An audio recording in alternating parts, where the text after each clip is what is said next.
তিনজন মহিলা রাজি হতেন, তার মধ্যে একজন। শনিবার সকালে জাতীয় প্রেস ক্লাবে ন্যাশনালিস্ট রিসার্চ ফাউন্ডেশন NRF আয়োজিত বিএনপি প্রতিষ্ঠাতা রাষ্ট্রনায়ক জিয়াউর রহমানের নেতৃত্বে বর্তমান বাংলাদেশ শীর্ষক আলোচনা সভায় অংশ নেন বিএনপির স্থায়ী কমিটির সদস্য ডাক্তার AZ জাহিদ হোসেন।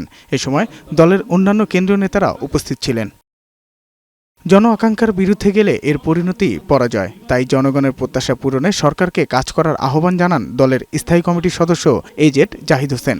ডিসেম্বরে, তার পরবর্তীতে শুনলাম ফেব্রুয়ারিতে। কাজেই আমাদের বক্তব্য হচ্ছে দ্রুততম সময়ের মধ্যে জনগণের অধিকার জনগণকে ফেরত দেওয়ার মধ্যেই আগামীর বাংলাদেশ গড়ার শক্তি নিহিত আছে।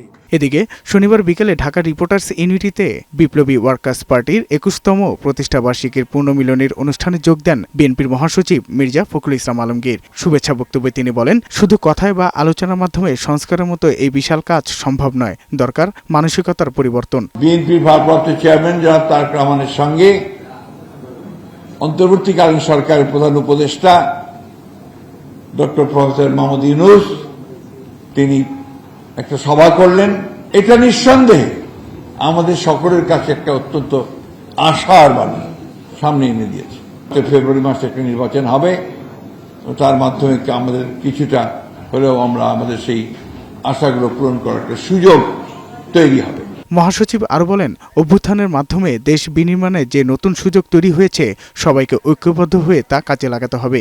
আমরা সবাই যে সুযোগটা পেয়েছি, আমরা এই অভ্যুত্থানের পরেই আমাদের রাষ্ট্রটাকে আবার নতুন করে সাজাবার জন্য, নির্মাণ করার জন্য, নতুন জাতিকে গঠন করবার জন্য সেই সুযোগটা গ্রহণ করি এবং বাংলাদেশকে সত্যিকার অর্থেই আমরা একটা গণতান্ত্রিক রাষ্ট্রে পরিণত করি। তরুণদের নতুন দল নিবন্ধন করছে রোববার। এই দলকে বিএনপি স্বাগত জানিয়েছে বলে মন্তব্য করেছেন মির্জা ফখরুল ইসলাম আলমগীর। সাজ্জাদুর রহমান, বৈশাখী সংবাদ, ঢাকা।